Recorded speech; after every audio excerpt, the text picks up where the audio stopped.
ছোট্ট 7 বছরের ছেলে কেমন করে ভগবানকে লাভ করেছিল সেই কথা সেই ঘটনাই আজকে আমরা আস্বাদন করব। আজকে আমাদের ভজনের বিষয় হলো ভক্ত রঘুনন্দন। ছোট্ট ভক্ত রঘুনন্দন কেমন করে ভগবানকে নাড়ু খাইয়েছিল সেই লীলা আজকে আমরা আস্বাদন করব। চলুন আমরা প্রাণ ভরে সেই ভক্ত রঘুনন্দনের কথা আস্বাদন করি। তা ভক্ত ভগবানের সম্বন্ধটা কেমন আমাকে বলেছে যে একটা ভজন গাইতে। তা দেখুন ভক্ত ভগবানের সম্বন্ধটা কেমন হয় সেই নেই এই রচিত ভজন আমরা একটু আস্বাদন করতে করতে লীলার মধ্যে প্রবেশ করি। মায়ের একটা জোর করে উলুধ্বনি দাও। বাহ। আর বাবারা দুটি বাহু তুলে প্রেমানন্দ নিতাই গৌর হরি বল হরি বল হরি বল। মোটামুটি সবাই হাত তুলেছেন বটে, খুব ভালো, কিন্তু খুব একটা জোর হলো না গো। একটু জোর করে একটু চিৎকার করে বলুন না, বাড়িতে যারা ঘুমিয়ে আছে যেন ঘুম ভেঙে যায়। চিৎকার করে নিতাই গৌর প্রেমানন্দে হরি হরি বল হরি বল। এইবার হয়েছে, এইবার হয়েছে। চল আমরা একটা ভজন শুনতে শুনতে লীলায় প্রবেশ করব। प्रभु जी प्रभु जी प्रभु जी प्रभु जी प्रभु जी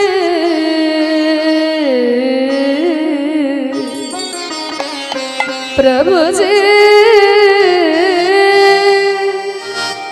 तुम चंदन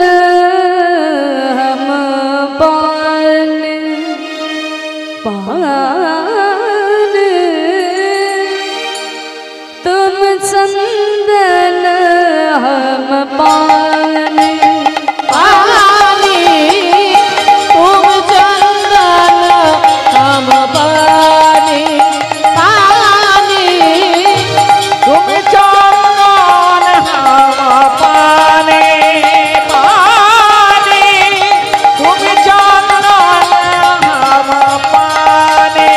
पानी तुम चंदन हम पानी पानी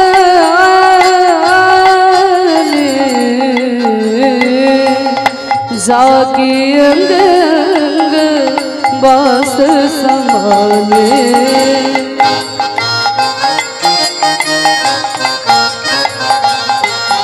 बोलছে प्रभु जी तुम चंदन हम पानी।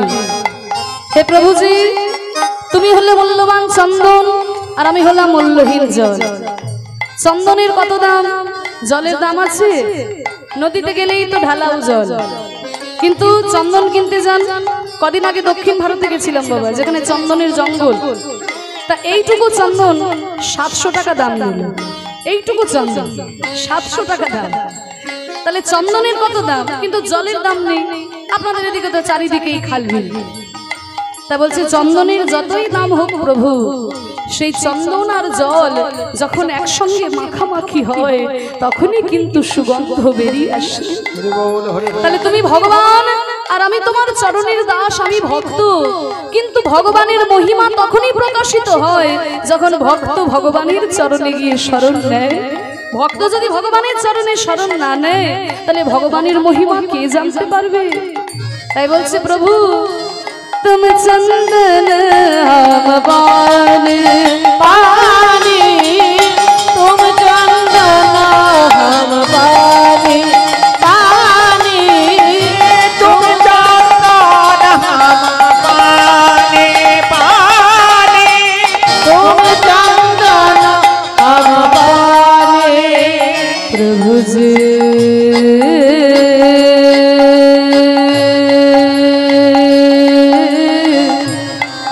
घन बन हम मुरारे जी तुम घन बन हम मुरारे। प्रभु जी तुम घन बन हम मुरार। हे प्रभु তুমি হলে ঘন জঙ্গল আর আমি হলাম সেই ঘন জঙ্গলের ময়ূর। ঘন জঙ্গলে যখন ময়ূর পেখম তুলে নৃত্য করে কত সুন্দর শোভার সৃষ্টি হয়। तुम घन बन हम मोरा, तुम घन वन हम मोरा रे। जैसे चितवत चंद्र चकोर, जैसे चितवत चंद्र चकोर। प्रभु जी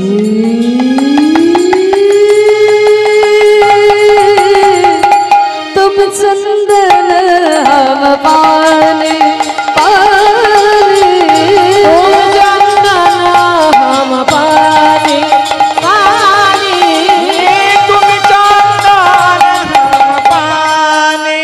प्रभु जी तुम मोती हम धागा रे। प्रभु जी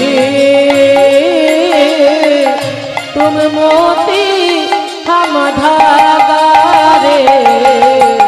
हे प्रभु जी তুমি হলে মূল্যবান মুক্ত আর আমি হলাম মূল্যহীন সুতো। মুক্তর কত দাম, সুতোর দাম আছে? এক টুকরো সুতো চাইতে গেলে যে কোনো মা দিয়ে দেবে, কিন্তু যেই মা মুক্তোর আংটি পরে আছে তার কাছে মুক্ত চাইতে গেলে দেবে? তাহলে মুক্তোর কত দাম, সুতোর দাম নেই। কিন্তু মুক্তোর যতই দাম হোক, ওই মূল্যবান মুক্তগুলোই যখন ওই মূল্যহীন সুতোর মধ্যে পরানো হয় তখনই কিন্তু একটা মুক্তোর মালা তৈরি হয়। তাহলে তুমি ভগবান, আমি তোমার চরণের দাস, কিন্তু আমাকে নিয়ে তুমি সম্পূর্ণ। তাই বলছে তুমি মোতি हम धागा, तुम मोती हम धागा रे। जैसे सोने में मिलत सुहागा, जैसे सुहाग में मिलत सुहागा। जैसे सोने में मिलत सुहागा। प्रभु जी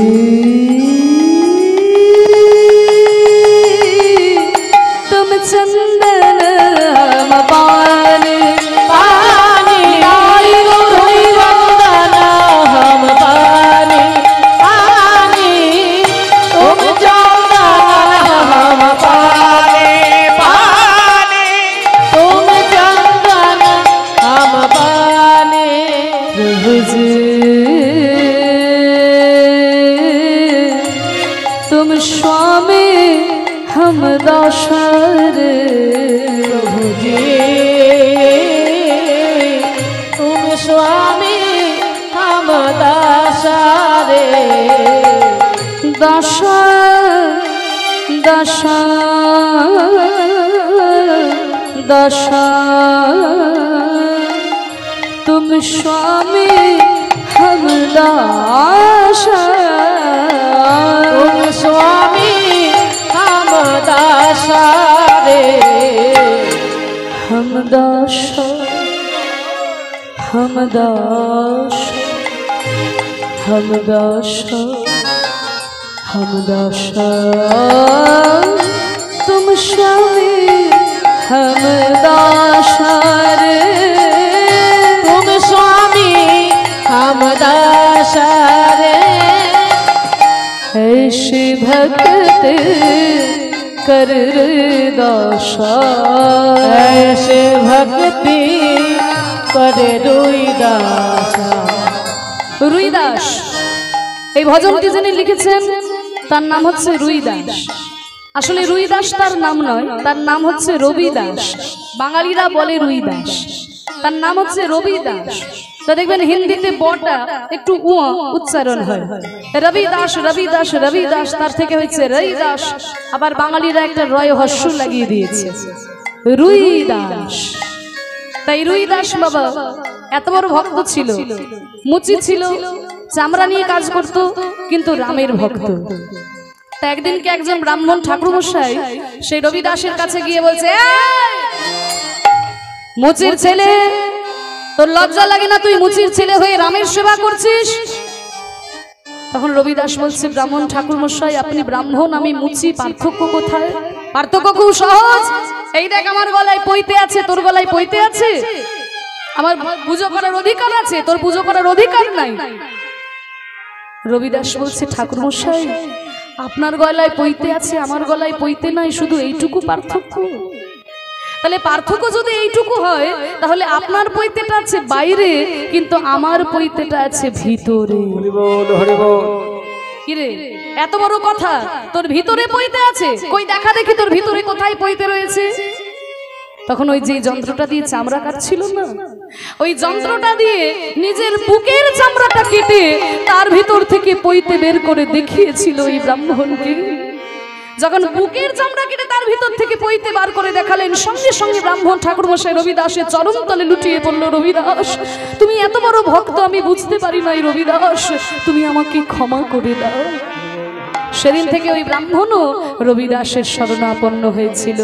তাই এত বড় ভক্ত রবিদাস, তিনি লিখেছেন এই ভজনটি, ऐसी भक्ति कर रे दासा, ऐसे भक्ति कर रविदासा। प्रभु जी तुम चंदन हम पानी, पानी हम पानी, पानी तुम चंदन हम पानी। पानी बनी बनी बनी बनी बाबा नी पासा जा पासा जा पासा जा बाबा नी बाबा दादा, तुम चंदन हम पानी, पानी तुम चंदन हम पानी, तुम चंदन हम, तुम चंदन हम, तुम चंदन हम पानी।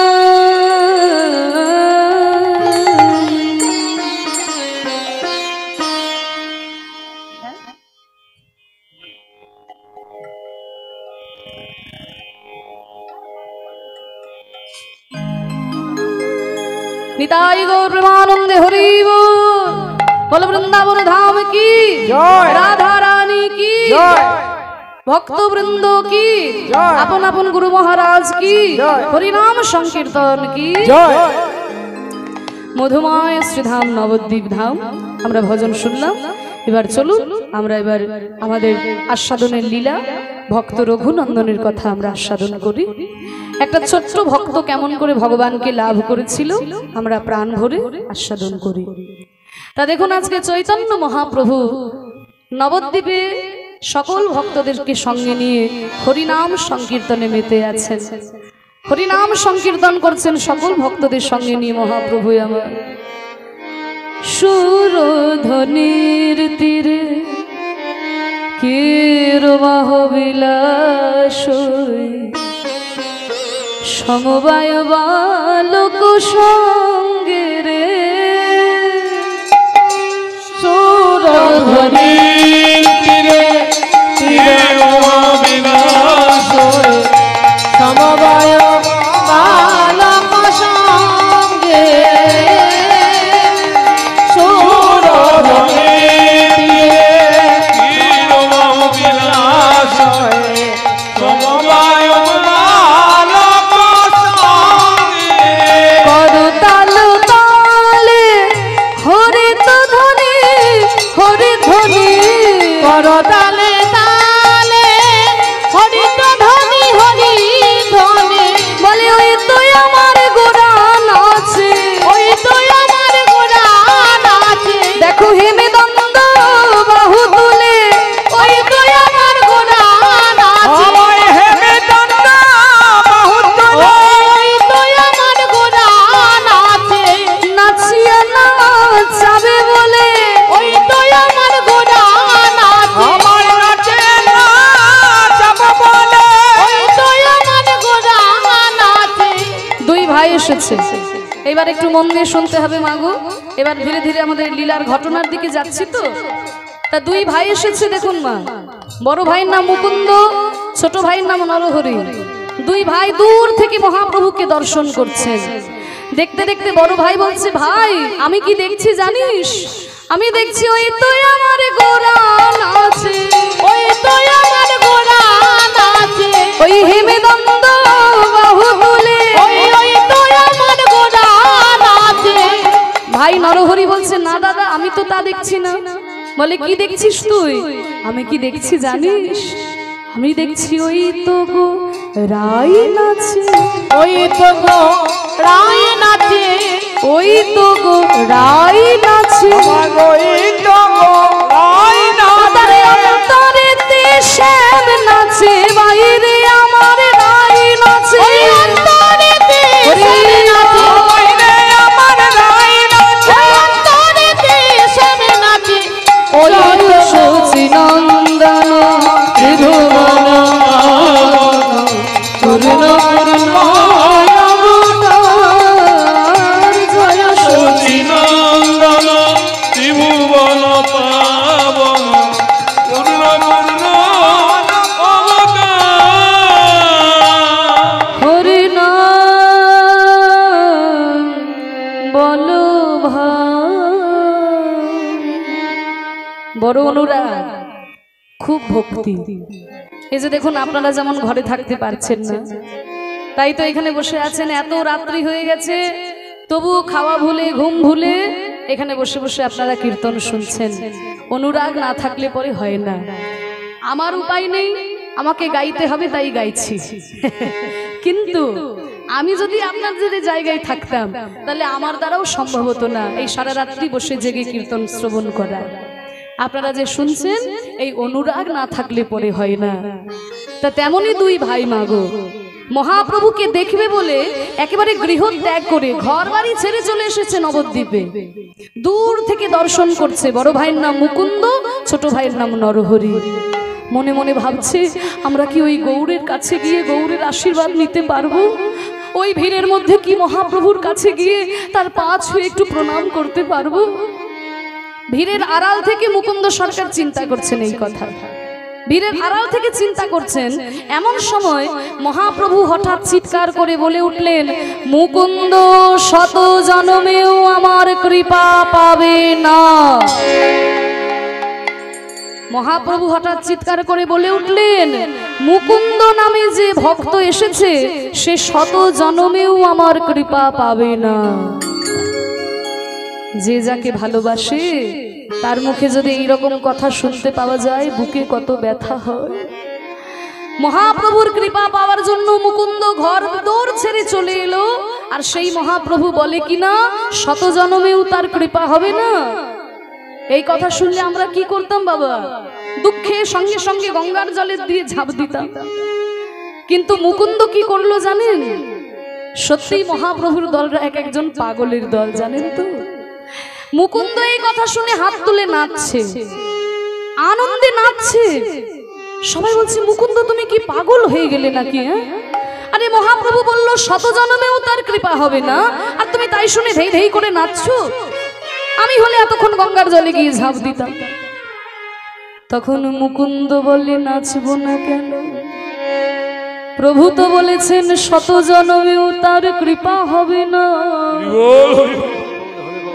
কিন্তু 101 নম্বর জন্ম যখন পাবো আমি তখন তো তার কৃপা পাবো। ওই তখন তার কৃপা পাবো। 100 জন্ম না আমি কেঁদে কাটাবো, আমি তখন তো তার কৃপা পাবো। 100 জন্ম না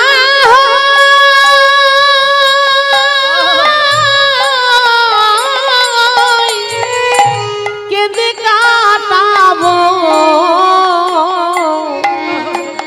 আমি তখন তার কৃপা পাবো। এই হচ্ছে ভক্ত, এই হচ্ছে গৌরাঙ্গের পার্শ্বদ। এদের কথা যদি আমরা না শুনি হৃদয়ে ভক্তি উদয় হবে কেমন করে? বলছে 100টা জন্ম না হয় আমি কেঁদে কেঁদেই যাব, কিন্তু 101 নম্বর জন্মে তো তার কৃপা পাবো। কোনোদিন কি কৃপা হবে না তা তো প্রভু বলে না। এই কথা যেই মুকুন্দের মুখে শুনেছে, মাগো আর কি মহাপ্রভু তা থাকতে পারে? একেবারে মুকুন্দকে কাছে ডেকেছে। মুকুন্দকে কাছে ডেকে মুকুন্দের মাথায় হাত বুলাচ্ছে আর মুকুন্দ কাঁদছে। ওমা সে কি কথা, যখন বললাম কৃপা হবে না তখন হাসছিলে, ধেই ধেই করে নাচছিলে, আবার যখন আদর করে মাথায় হাত বুলিয়ে দিচ্ছি তখন কাঁদছো। দুঃখের কথায় হাসছিলে, এখন আনন্দের কথায় কাঁদছো। প্রভু তুমি যে আমাকে মাথায় হাত বুলিয়ে দিচ্ছ এই জন্যই তো আমি কাঁদছি ঠাকুর, কারণ যাকে তুমি বেশি ভালোবাসো তাকেই যে তুমি বেশি ব্যথা দাও। ভগবান নিজ মুখে বলেছেন না, যে করে আমার আশ আমি করি তার সর্বনাশ, তবু যদি না ছাড়ে আশ আমি তবে হই তার দাসের অনুদাস। তুমি যাকে বেশি ভালোবাসো তাকেই তো তুমি বেশি দুঃখ দাও। তুমি সত্যযুগে লক্ষ্মী দেবীকে ভালোবেসেছিলে, তাকে তুমি ব্যথা দিয়েছো। ত্রেতা যুগে সীতা দেবীকে ভালোবেসেছিলে, তাকেও ব্যথা দিয়েছো। এত ব্যথা দিলে তাকে কিনা শেষ পর্যন্ত পাতালে প্রবেশ করতে হলো। তারপরে তুমি রাধারানীকে ভালোবেসেছিলে, তাকেও 100টা বছর কৃষ্ণ কৃষ্ণ বলে কাঁদালে ঠাকুর। এ তো তোমার স্বভাব, না জানি আমার জন্য কোন ব্যথা অপেক্ষা করে আছে, তাই আমি কাঁদছি। না না মুকুন্দ, আমি তোমাকে ব্যথা দেবো বলে কাছে ডাকিনি। এসো আমি তোমাকে একটা আদেশ করব, তুমি রক্ষা করবে। ঠাকুর আমি সব কিছু পরিত্যাগ করে তোমার কাছে ছুটে এসেছি তোমার চরণ পাবো বলে, তুমি যা আদেশ করবে আমি তাই রক্ষা করব। বলো প্রভু, তুমি আমাকে আদেশ করবে, আমার সৌভাগ্য। বলো তুমি আমায় কি আদেশ করবে। মুকুন্দ তবে শোনো আমার আদেশ। ফিরে যাও, ফিরে যাও শ্রীখণ্ডে, ফিরে যাও, ফিরে যাও, ফিরে যাও শ্রীখণ্ডে, ফিরে যাও, ফিরে যাও, যাও যাও ফিরে যাও। প্রভু প্রভু তুমি আমাকে কি আদেশ দিলে দয়াময়। আমি ভেবেছিলাম তুমি আমাকে হরিনাম করতে বলবে, আমি ভেবেছিলাম তুমি আমাকে শাস্ত্রের কথা বলবে, আমি ভেবেছিলাম তুমি আমাকে ভাগবত পাঠ করতে বলবে, কিন্তু এ তুমি আমাকে কি আদেশ করলে। যেই ঘর বাড়ি পরিত্যাগ করে আমি তোমার কাছে চলে এলাম, তুমি আমাকে সেই ঘরে ফিরে যেতে বলছো ঠাকুর। মুকুন্দ তুমি যে সংসারের বড় ভাই, তোমার উপর যে অনেক দায়িত্ব। জঙ্গলে যেগুলো বড় গাছ হয় তাদেরকে যে বেশি ঝড় সামলাতে হয়। যাও মুকুন্দ, তুমি গিয়ে সংসারী হও, বিবাহ করে সংসারী হও, আর সংসারে থেকেও যে হরিনাম করা যায় তুমি গিয়ে প্রচার করো। আর দ্বিতীয় আদেশ, তোমার বংশের যে গোপীনাথ, ওই গোপীনাথের পুজো যেন কোনোদিন বন্ধ না হয়। আর তৃতীয় আদেশ, তোমার বংশের যে কাজ চিকিৎসা, এই চিকিৎসা যেন কোনোদিন বন্ধ না হয়। এই চিকিৎসা যদি কারোর করে কারোর মনে শান্তি দিতে পারো, জানবে তুমি ভগবানের সেবা করছো সরাসরি। যাও মুকুন্দ, এই 3টে আদেশ আমি তোমাকে দিলাম। তুমি দাঁড়ে দাঁড়ে গিয়া জীবের চরণে ধরিয়া, দাঁড়ে দাঁড়ে গিয়া জীবের চরণে ধরিয়া, হরি নাম হরি নাম বিলাও, ফিরে যাও, ফিরে যাও শ্রীখণ্ডে, ফিরে যাও, ফিরে যাও, ফিরে যাও শ্রীখণ্ডে, ফিরে যাও। প্রভু সংসারে থাকলে আমায় কি ঠাকুর ভালোবাসবে? যারা সংসার পরিত্যাগ করে ভগবানের নাম করে তারা তো ভগবানের প্রিয় হয়, আর আমি যদি এই মায়ার বন্ধনে পড়ে থাকি, সে কি মুকুন্দ? তুমি সেই নারদের ঘটনাটা শোনোনি? ওই যে একদিন নারদ মুনি ভোরবেলায় ঘুম থেকে উঠে দেখে কি না নারায়ণ কাঁদছে। ও মায়েরা শোনো একটু মন দিয়ে, দেখেন নারায়ণ কাঁদছে। বলে ঠাকুর এত কাঁদছো কেন? বলে আমি কেন কাঁদছি জানো নারদ? ভোরবেলায় কাক ভরে উঠে একজন গৃহী ভক্ত আমার নাম করছে। নারদ কেঁদে উঠলো, ঠাকুর কোথাকার কে রাম সমযদমধু তোমার নাম করছে বলে তুমি কাঁদতে বসেছো, আর আমি প্রতিদিন বিনা বাজিয়ে তোমার নাম করি, কই কোনোদিন তো আমার জন্য কাঁদো না। নারদ তোমার জন্য কাঁদি না বলে তোমার দুঃখ হয়েছে? বেশ বেশ, তোমার জন্য কাঁদবো। একটা কাজ করতে হবে তোমাকে, তুমি যা বলবে তাই করব, কোনো কঠিন কাজ নয়। এই দেখো নারদ, এই তেলের বাটি আমি তোমাকে দিলাম, এই তেলের বাটি একদম কানাই কানাই ভর্তি তেল, এক ফোঁটাও তেল যেন কোথাও না পড়ে। এবার কানাই কানাই ভর্তি তেলের বাটি নিয়ে নারদ বাবা খুব সাবধান, এক ফোঁটা তেল পড়ে গেলে নারায়ণ আর কাঁদবে না। ওই বিনাটাই যত ঝামেলা, বিনাটাকে নামিয়ে রেখে দিয়েছে তেলের বাটি নিয়ে, একবার পায়ের দিকে একবার তেলের দিকে। ওরে বাবা রে বাবা, যত সহজ ভাবছিলাম তত সহজ নয়।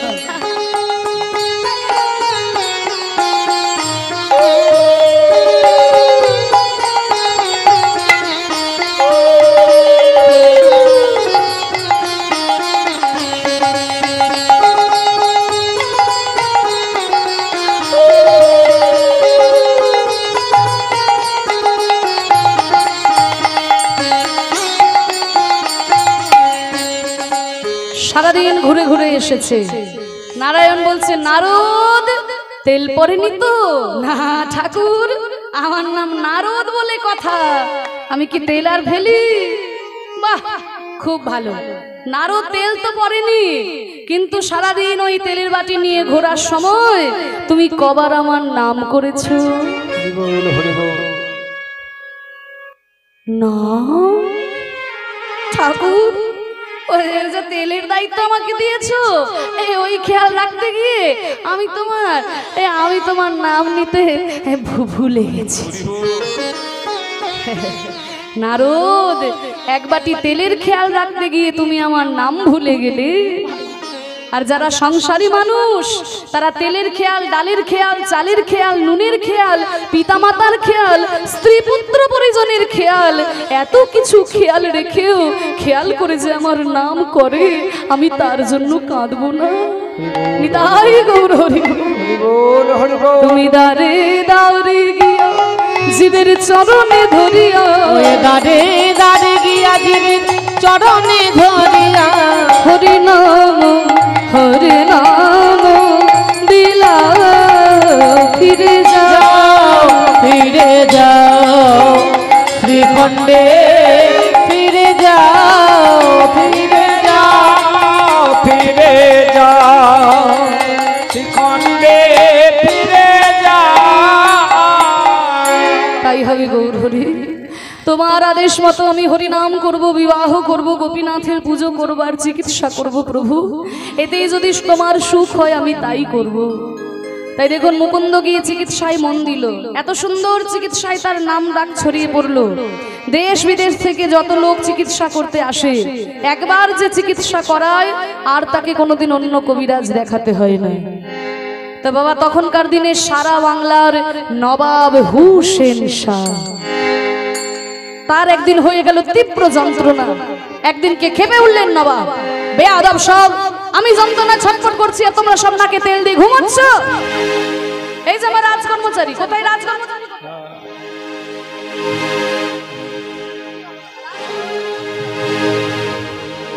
আরে আমি যন্ত্রণা ছটফট করছি তোমরা সব নাকে তেল দিয়ে ঘুমাচ্ছ, একটু খোঁজ খবর নাও।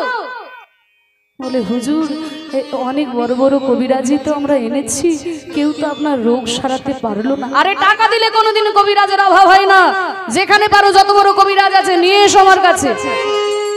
একজনের সন্ধান পেয়েছি, কি নাম? তার নাম মুকুন্দ কবিরাজ, যাও নিয়ে এসো তাকে, যত টাকা লাগে তাকে নিয়ে এসো। বলে হুজুর ওইখানেই যে অসুবিধা। কেন, কিসের অসুবিধা? অন্যান্য কবিরাজ টাকার লোভে ছুটে বেড়ায়, আর মুকুন্দ কবিরাজ টাকার ভয়েতে কোথাও যায় না। তার চিকিৎসা করাতে হলে আপনাকে ছদ্মবেশে তার বাড়ি যেতে হবে। এত বড় কবিরাজ, আমি যাব ছদ্মবেশে, তাই হবে। তবে রোগ যদি সারাতে না পারে, তবে তার একদিন কি আমার একদিন। এই বলে দেখুন নবাব আজকে ফকিরের বেশ ধরেছে, ছেড়ে একটা কাপড় আলখাল্লা পরে যখন যাচ্ছে, আজকে শ্রীখণ্ড গ্রামের বাইরে হাতি থেকে নেমেছে, দলবল সেখানে সব রেখে দিয়ে ছেঁড়া একটা কাপড় ফকিরের বেশ ধরে গ্রামের ভিতরে এসেছে। ও ভাই, এটা শ্রীখণ্ড গ্রাম তো? হ্যাঁ, এটা শ্রীখণ্ড গ্রাম। আচ্ছা, এখানে মুকুন্দ কবিরাজের বাড়ি কোনটা বলতে পারেন? হ্যাঁ, বলতে পারি। বলুন দেখি একটু। ওই যে দেখছেন না, অনেক রোগী লাইন দিয়ে দাঁড়িয়ে আছে।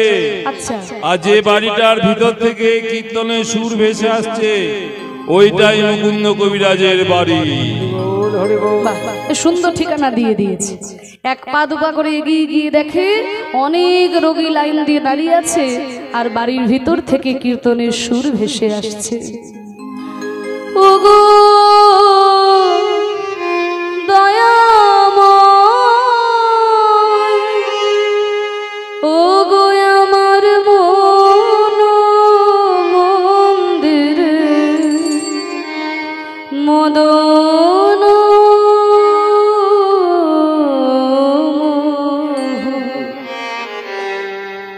তুমি দাঁড়াবে নাকি গো আসিয়া? আমি পাথরের মন্দির করে দিতে পারবো না, আমি সোনার মন্দির গড়ে দিতে পারবো না। ও গো আমার মন মন্দিরে মদন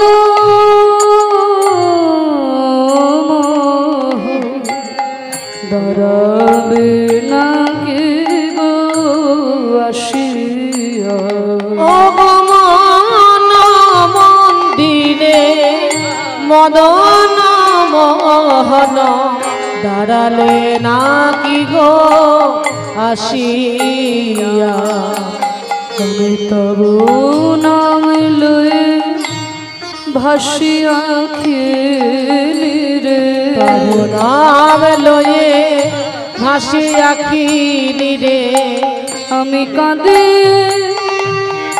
আমি কাঁদে আমি কাঁদে আমি কাঁদে, এরা কেউ জানে না, শুধু তুমি জানো। আর আমার আমার মন জানে, আমি কাঁদে নিরজনে বসিয়া। আমার মন মন্দিরে মদন মোহন দাঁড়ালে নাকি গো আসিয়া? আমার মন মন্দিরে মদন মোহন দাঁড়াবে নাকি গো আসিয়া? ও ভাই, এখানে কবিরাজ কোনটা গো? কবিরাজ কোনটা গো? ও বাবা, তুমি কোথা থেকে এসেছো? দেখে তো মনে হচ্ছে কোনো ফকির। শোনো, যিনি গান গাইছেন উনিই কবিরাজ। ও উনিই কবিরাজ?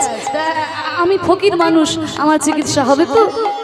আরে তুমি তো বিদেশ থেকে এসেছো, এখানে যারা ফকির তাদের আগে লাইন, যারা ফকির যারা পয়সা দিতে পারে না তাদের আগে লাইন, যারা পয়সা দেবে তাদের পিছনে দাঁড়াতে হবে।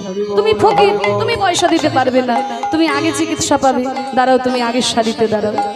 ভালোই হলো, আগের সারিতে দাঁড়ালে গানটা ভালো করে শোনা যাবে। ওগো দয়াময় পতিত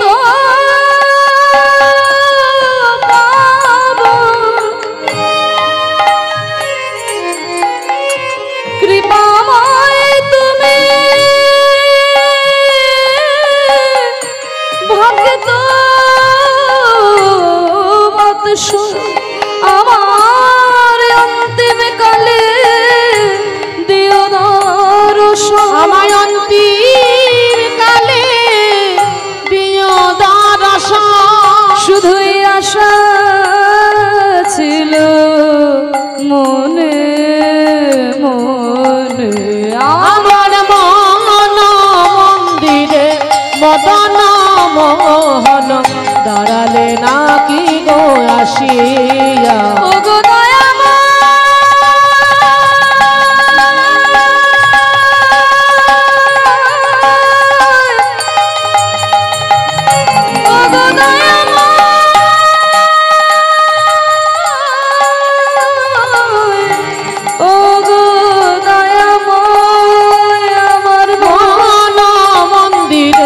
মদন মোহন দাঁড়ালে নাকি গো আসিয়া?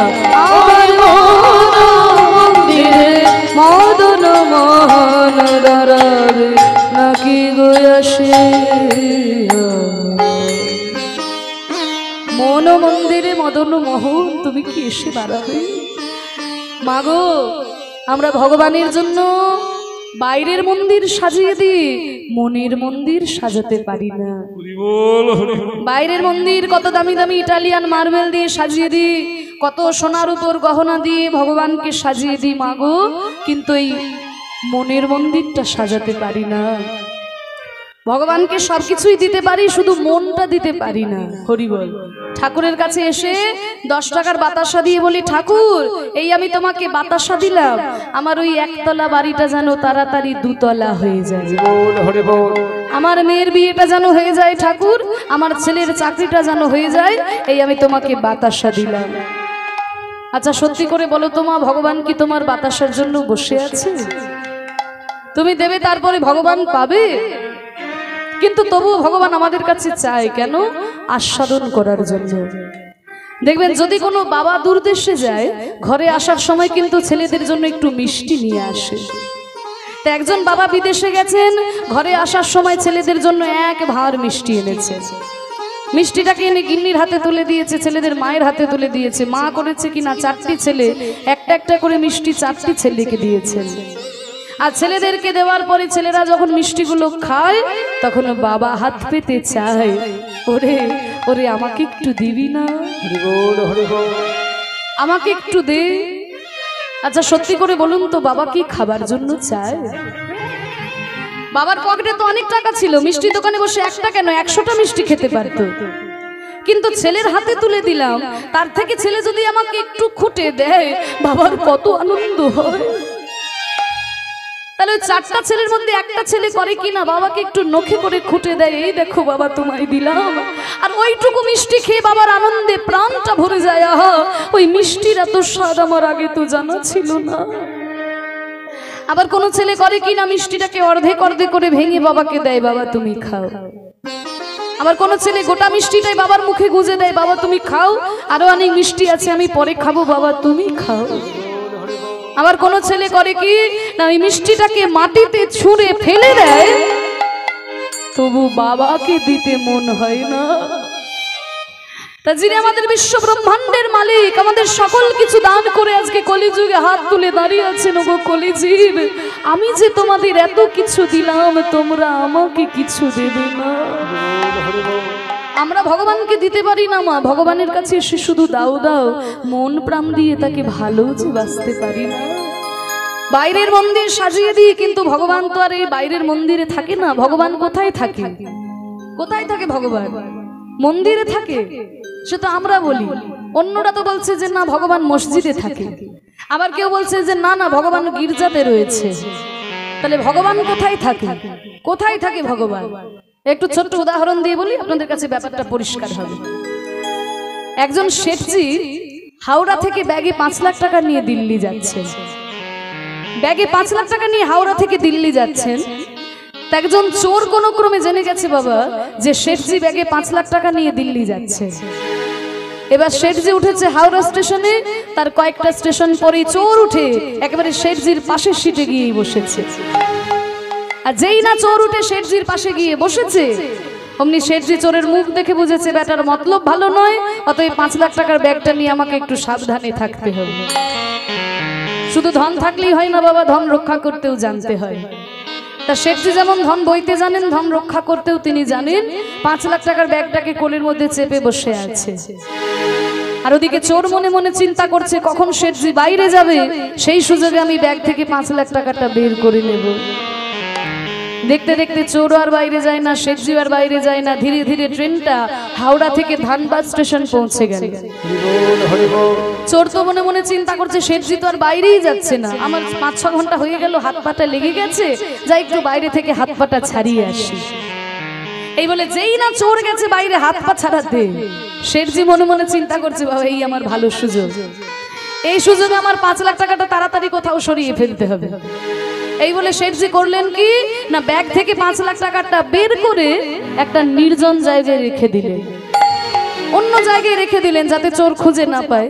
পরক্ষণেই চোর এসে শেঠজির পাশে বসেছে। তখন শেঠজি চোরকে ডেকে বলছে, ও ভাই, ও ভাই, আমার এই ব্যাগটা একটু দেখো তো, আমি বাইরে থেকে আসছি। চোর মনে মনে চিন্তা করছে আমি তো এই সুযোগের অপেক্ষাতেই বসেছিলাম। তুমি কখন বাইরে যাবে আর সেই সুযোগে আমি তোমার ব্যাগ থেকে 5 লাখ টাকাটা বের করে নেব। আর যেই না শেঠজি বাইরে গেছে, চোরার বিলম্ব না করে যেই না তাড়াতাড়ি করে ব্যাগের চেনটা খুলেছে, দেখে ফাঁকা, টাকা নাই। আমি পাকা খবর নিয়ে এলাম শেঠজি ব্যাগে 5 লাখ টাকা নিয়ে দিল্লি যাচ্ছে, তাহলে আমার খবর তো কোনোদিন ভুল হয় না। তবে আমার মতো চোরকে ফাঁকি দিয়ে শেঠজি টাকাগুলো কোথায় রেখেছেন ভেবে পাচ্ছে না। দেখতে দেখতে ট্রেনটা দিল্লির কাছাকাছি পৌঁছে গেল।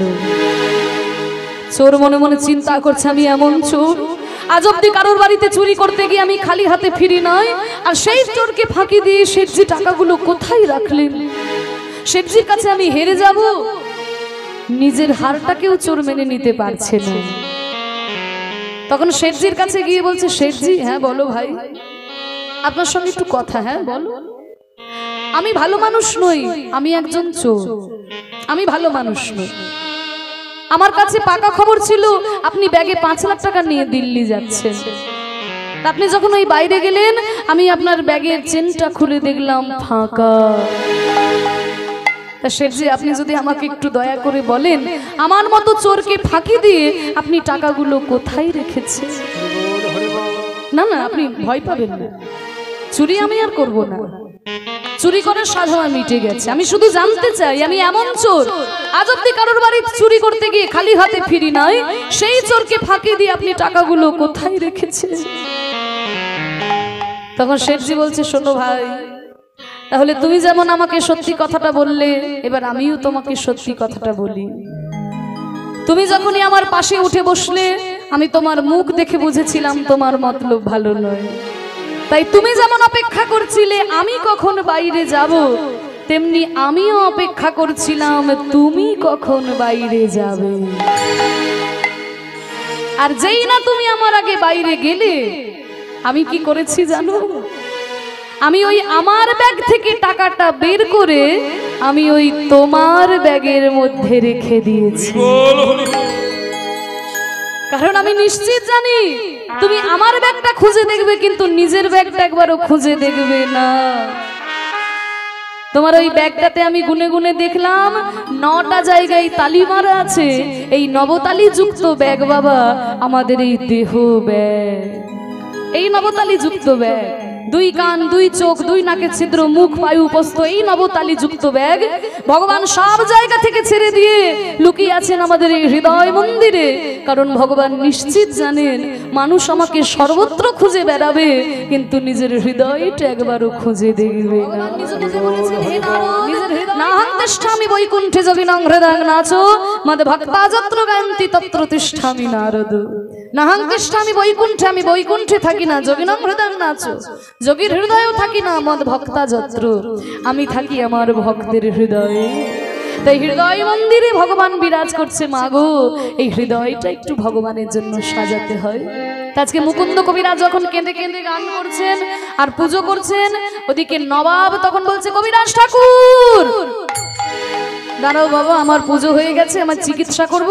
আমার নিয়মটা তোমরা সবাই জানো তো, যারা ফকির, যারা পয়সা দিতে পারবে না তারা আগে এগিয়ে এসো, আর যারা পয়সা দেবে তারা একটু পিছনে দাঁড়াও। নবাব তখন বলছে, হ্যাঁ বাবা, আমি আমি আমি সব থেকে বড় ফকির, এই আমার সারা গায়ে ছেঁড়া আল খাল্লা দেখছেন না, আমি বড় ফকির, আমার চিকিৎসা হবে তো। কি নাম বললে? হুসেন। হুসেন। তা যাক, আমার মহাপ্রভুর দরবারে কোনো জাতির বিচার নাই, যে আসবে তারই চিকিৎসা হবে। তা তুমি হুসেন ফকির, একটা কাজ করো তো দেখি, এই জামাটা খুলে এই মাটির বারান্দায় শুয়ে পড়ো। কি বললে? জামাটা খুলে এই মাটির বারান্দায় শুয়ে পড়ো গো।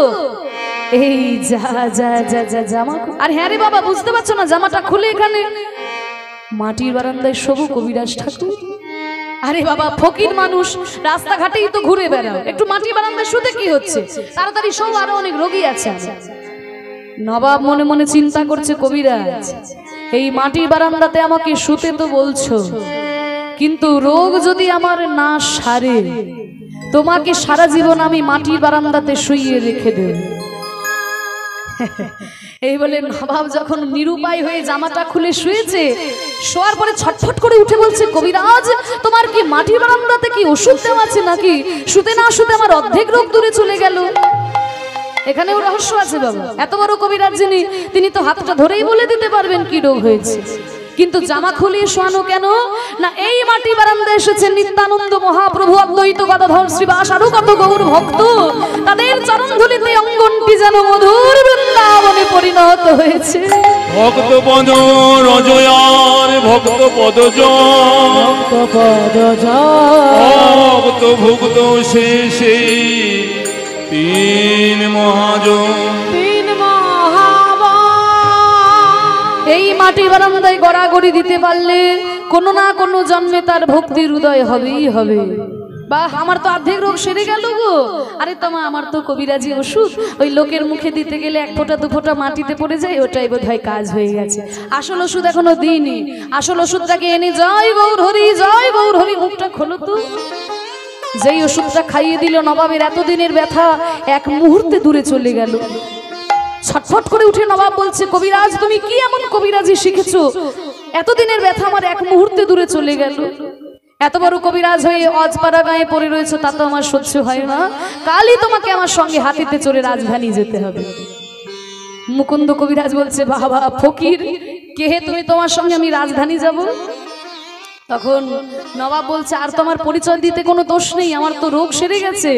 তখন নবাব বলছে, শোনো কবিরাজ, আমি হলাম সারা বাংলার নবাব হুসেন শাহ। নবাব আপনি এসেছেন? সারা রাত্রি ধ্যান করলো কবিরাজ, গৌর হরি গৌর হরি। আমি তো নবাবের চিকিৎসা চাইনি, নবাবের সঙ্গে গিয়ে আমি কি করব ঠাকুর? ধ্যানের মধ্যে মহাপ্রভু বলে উঠল, মুকুন্দ পথের ভিখারি হোক আর সিংহাসনের নবাব, তোমার চোখে সবাই সমান, জীব নিত্য কৃষ্ণদাস। কৃষ্ণদাস জ্ঞানে তুমি নবাবের সঙ্গে যাচ্ছ, যাও, কৃষ্ণের ইচ্ছা হলে তুমি আবার শ্রীখণ্ডে ফিরে আসবে। তাই দেখুন আজকে চলেছে নবাবের সঙ্গে হাতিতে চড়ে রাজধানী। যেতে যেতে বলছে, নবাব আমার দুটি শর্ত। এক হলো আমাকে কিন্তু আপনার ওই রাজপ্রাসাদে রাখলে হবে না, আমাকে একটা ছোট্ট কুঁড়ে ঘর করে দিতে হবে। আর 2 নম্বর শর্ত হলো আপনার চিকিৎসার সঙ্গে সঙ্গে আমাকে গরিব দুঃখীদের চিকিৎসা করতে দিতে হবে। তখন নবাব বলছে, কবিরাজ তোমার মতো 5 জন কবিরাজ আমার বাংলায় থাকলে আমাকে গরিব দুঃখীদের চিন্তা করতে হতো না। তা দেখুন আজকে মুকুন্দ কবিরাজকে একটা ছোট্ট কুঁড়ে ঘর করে দিয়েছে, আর সেই কুঁড়ে ঘরের মধ্যে গোপীনাথের মূর্তিটি বসিয়েছে। বলেছিল না যে গোপীনাথের পুজো যেন কোনোদিন বন্ধ না হয়। এবার গোপীনাথের মূর্তিটা বসিয়ে যখন পুজো করছে, ওদিকে নবাব মনে মনে চিন্তা করলো, আচ্ছা দেখি তো আমার কবিরাজ কেমন ভাবে পুজো করে। এইবার সকাল থেকে দাঁড়িয়ে আছে, পুজো করে চলেছে, বিকেল হয়ে যাচ্ছে, নবাব দাঁড়িয়ে দেখেই যাচ্ছে। ভাবলো, এ কি রে বাবা, এই যে পুজো করেই চলেছে, কোনো দিকে কোনো হুঁশ নেই। হুঁশ থাকবে কি করে মাগো, তখন তো কৃষ্ণের মধ্যে ডুবে গিয়েছেন। কারণ এই মুকুন্দ কবিরাজ এসে নয় বাবা, এই মুকুন্দ কবিরাজ ছিলেন বৃন্দাবনের বৃন্দাদেবী। বৃন্দাদেবী যেমন কৃষ্ণের রূপ দেখে ভাবে ডুবে যেতেন, সেই ভাবে তো ভাবিত মুকুন্দ, তাই আজকে ভাবে ডুবে গিয়েছে। এবার যখন কৃষ্ণের বর্ণনা দিচ্ছেন, বাসমরে বাসমরে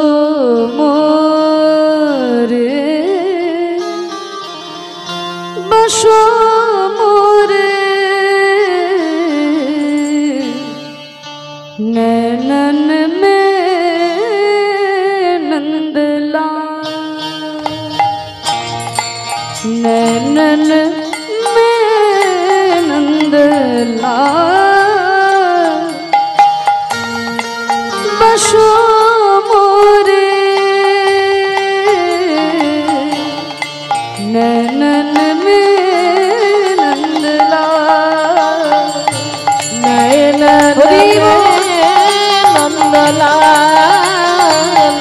নয়ন মে নন্দলাল, সাবর সুরত মোহনী মূরত, সাবর সুরত মোহনী মূরত,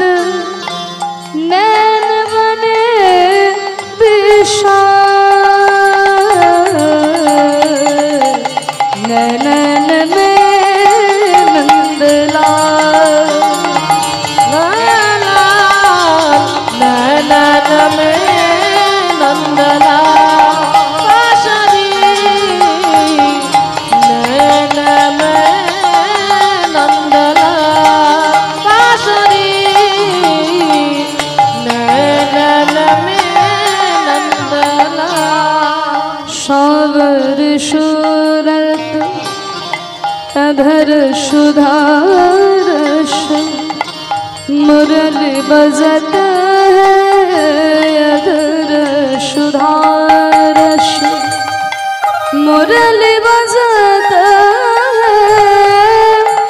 गल बजंती नैनन में नंदलाल नैनन में नंदलाल कासरी नैनन में नंदलाल कासरी नैनन में नंदलाल। কবিরাজ, ও কবিরাজ, আমি সকাল থেকে এখানে দাঁড়িয়ে আছি, তুমি সকাল থেকে কি গান গেয়ে চলেছো? একবার হুশ করে আমার দিকে তাকাচ্ছ না? আমি এসেছি নবাব। আসলে ভক্ত যখন কৃষ্ণ কথায় ডুবে থাকে বাবা, তখন তার কিছুই হুশ থাকে না। নবাব এসে দাঁড়িয়ে আছে, কবিরাজের হুশ নেই। এতক্ষণ কৃষ্ণ নামের মধ্যে ডুবেছিল, হঠাৎ যেই চমকে উঠেছে, অমনি নবাবের দিকে যখন তাকাতে গেছে তখন ছিল একটু একটু গরম। আর সেই গরমের মধ্যে নবাবকে হাওয়া করছিল দুজন ময়ূরের পালকের পাখা দিয়ে। হঠাৎ যেই ময়ূরের পালকের পাখার দিকে চোখ গেছে, অমনি যতগুলো ময়ূরের পালক ততগুলো কৃষ্ণ বদন দেখে থাকতে পারলো না, ছাড় খেয়ে পড়লো। হে কৃষ্ণ করুণা সিন্ধু সিন্ধু দীনবন্ধু জগৎপতে जगतपते गोपेश गोपिका कंत राधा कंत नमस्तुते। कान्त नमस्तुते। সেকিরে আমি কবিরাজকে দেখতে এলাম, আর কবিরাজ আমায় দেখে অজ্ঞান হয়ে গেল। কে আছিস ওর জ্ঞান ফেরা? মুখে জলের ছেটা দিয়ে জ্ঞান ফেরালো। জ্ঞান ফিরে উঠে নবাব বলছে, কবিরাজ কে? আমি নবাব, আমি তোমাকে দেখতে এলাম, আর তুমি যে আমায় দেখে অজ্ঞান হয়ে গেলে, কি হয়েছে তোমার? কি করে নবাবকে বোঝাই? যতগুলো ময়ূরের পালক ততগুলো কৃষ্ণ বদন দেখে আমি থাকতে পারি নাই। এই কথা শুনলে নবাব রহস্য করবে, আমি বরং একটু ঘুরিয়ে বলি। নবাব বলো কবিরাজ, আমি লোকে রোগ সারাই, কিন্তু আমি নিজেই একটা রোগ পুষে রেখেছি। সে কি তোমার কি হয়েছে? নবাব আমার একটু মির্গি রোগ। কবিরাজ তুমি বোধহয় জানো না কবিরাজ, আমার এই বাংলা একটা আইন আছে, আমার মুখের সামনে দাঁড়িয়ে যদি কেউ মিথ্যে কথা বলে, সঙ্গে সঙ্গে আমি তার জিহ্বা ছেদন করে দিই। কিন্তু তুমি একদিন আমায় প্রাণে বাঁচিয়েছো, তাই সেই শাস্তি তোমায় দিলাম না। আচ্ছা বলো তো কবিরাজ, তোমার যদি মির্গি রোগী হবে, তবে অজ্ঞান হওয়ার সময় তোমার মুখে কৃষ্ণ নাম এলো কি করে? তোমার যদি মির্গি রোগী হবে, তবে অজ্ঞান হওয়ার সময় তোমার মুখ চোখে জল এলো কেন? শোনো কবিরাজ, রোগ তোমার আছে, তবে মির্গি নয়, কৃষ্ণই অনুরাগের রোগ। ওই যে তুমি কৃষ্ণের বর্ণনা দিচ্ছিলে না, আরে বাবা হিন্দু আমি নই, তবে বাঙালি তো বটে, মানে তো বুঝতে পারি। ওই যে তোমার ভগবানের মাথায় ময়ূরের পালক আছে, আর সেই ময়ূরের পালকের পাখার দিকে আমাকে হাওয়া করছে, ওই পাখার দিকে তাকিয়ে তোমার ভগবানের মুখটা মনে পড়ে গেছে, তাই তুমি অজ্ঞান হয়ে পড়েছো। আপনি আমার মনের কথা বুঝলেন কি করে নবাব? কবিরাজ তোমার মতো 5 জনের মনের কথা বুঝতে পারি বলেই তো সারা বাংলার নবাব হয়েছি। আমি বড় ভুল করেছি, আপনাকে মিথ্যে বলে বলে না না, ভুল তুমি করনি কবিরাজ, ভুল করেছি নবাব, আমি তোমায় চিনতে পারি নাই কবিরাজ। আমি এতদিন ভাবতাম তুমি আমার একটা কেনা চাকর, কিন্তু আজকে বুঝতে পারছি তুমি কত বড় ভক্ত। এত বড় ভক্তের হাতে আমি তো সেবা নিতে পারি না, তাই যাও তুমি শ্রীখণ্ডে ফিরে যাও, দিন দরিদ্রের চিকিৎসা করো, আর অর্থনৈতিক চিন্তা যাতে না থাকে, তাই ওই শ্রীখণ্ড অঞ্চল আমি তোমার নামেই লিখে দিলাম। আর এই নবাব যদি কোনোদিন বিপদে পড়ে তাহলে একটু দেখে যেও। হে গৌরহরি, তুমি যা বলেছিলে তাই হলো গৌরহরি। কৃষ্ণের ইচ্ছা হলে আমি আবার শ্রীখণ্ডে ফিরে আসবো। এই তো আমি আবার শ্রীখণ্ডে ফিরে এসেছি। এবার থেকে আমি কারোর কাছে পয়সা নেব না, এবার থেকে আমি গোপীনাথের পুজো করব, আর বিনা পয়সায় চিকিৎসা করে বেড়াবো। চিকিৎসা করতে বসেছে, একজন ছুটে এসে বলছে, কবিরাজ ঠাকুর, আরে কি হয়েছে কি? আপনি চিকিৎসা করছেন, ওদিকে দেখুন আপনার স্ত্রী কেমন ছটফট করছে। কি বললি? আমার স্ত্রী ছটফট করছে? ছুটে গিয়েছে, কই ঘরনি, তোমার কি হয়েছে? স্বামী, স্বামী সকাল থেকে যন্ত্রণায় আমার হাত পা যেন ছিঁড়ে যাচ্ছে। এ কি আমি কোনো রোগ ধরতে পারছি না কেন? স্বামী আমাকে বাঁচান, স্বামী আমি সহ্য করতে পারছি না, এই যন্ত্রণা আমি সহ্য করতে পারছি না। এ কি আমি কোনো রোগ ধরতে পারছি না কেন? তবে কি আমি চিকিৎসা ভুলে গেলাম? গৌর হরে গৌর হরে গৌরে গৌরে বলে ছুটিয়া চলিল, ছুটিয়া চলিল মহাপ্রভুর চরণেতে আছাড় খাইল, আছাড় খাইল।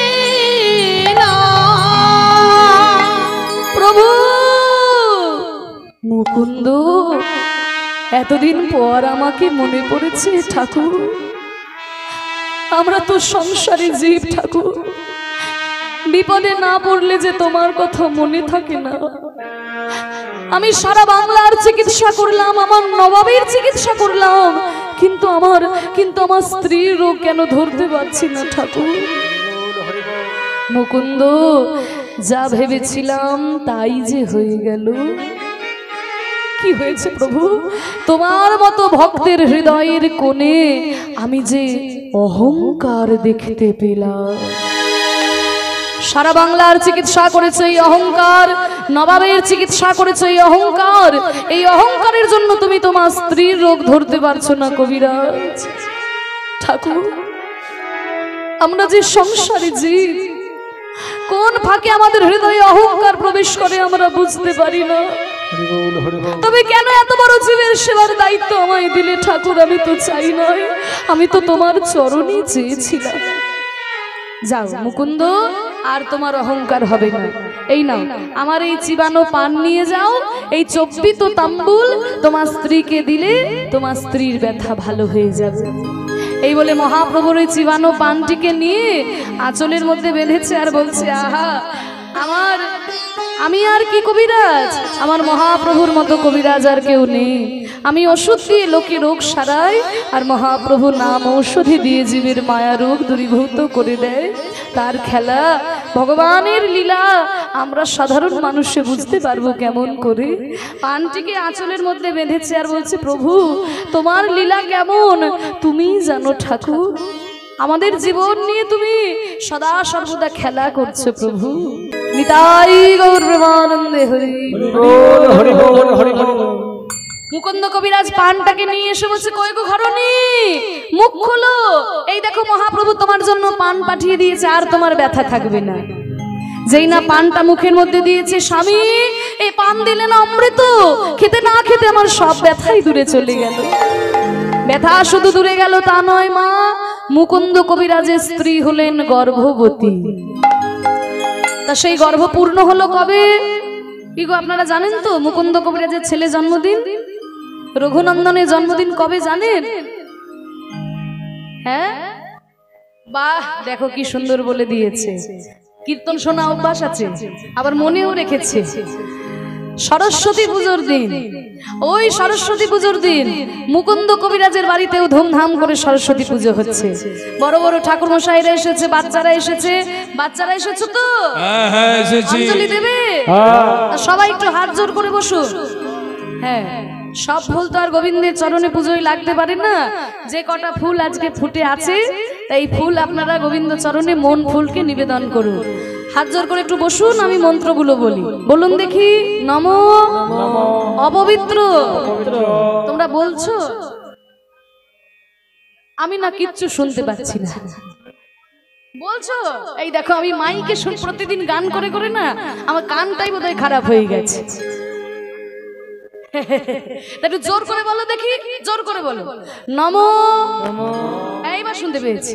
অপবিত্র, পবিত্র বা সর্বাবস্থান গত বিভাগ যস্মরে পুণ্ডরীকাক্ষং সবাহ্য অভ্যন্তরং শুচি নমো শুচি নমো শুচি নমো শুচি। এইবার ফুল নাও। এত ফুল কোথায় পাবো? রাত দুপুরে এত ফুল কোথায় পাবো? তাহলে তো আগে থেকে জোগাড় রাখলে ভালোই হতো। না না, বাইরের ফুল নয়, বাইরের ফুল দিয়ে তো মাকে পুজো করলেন এই 1 মাস আগে, আবার সামনের বছরেই দেবে। কিন্তু এই যে ফুলটা, এটা হচ্ছে মন ফুল। এই মন ফুল দেখুন তো সরস্বতীর চরণে দিতে পারেন কিনা। এই মন ফুলকে নিয়ে আমরা সরস্বতীর কাছে যাব। বলুন নমো ভদ্রকাল্যই নমো নিত্যং সরস্বত্যই নমো নমো বেদ বেদাঙ্গ বেদান্ত বিদ্যা স্থানেভ্য এবচ এষ স ভক্তি চন্দন চিত্ত পুষ্পাঞ্জলি সরস্বত্যই নমো নমো। জয় জয় দেবী চরাচর সারে উচ্চ যুগ শোভিত মুক্তাহারে বীণা রঞ্জিত পুস্তক হস্তে ভগবতী ভারতী দেবী নমস্তুতে। এবার মন দিয়ে সরস্বতী স্তব শুনুন।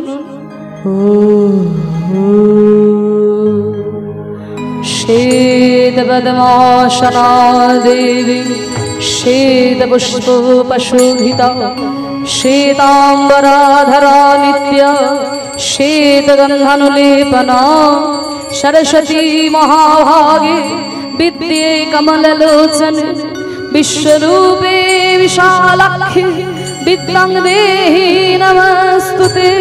विश्वरूपे विशालाक्षि विद्यां देहि नमस्तुते। विश्वरूपे विशालाक्षि विद्यां देहि नमस्तुते। सरस्वती माँ की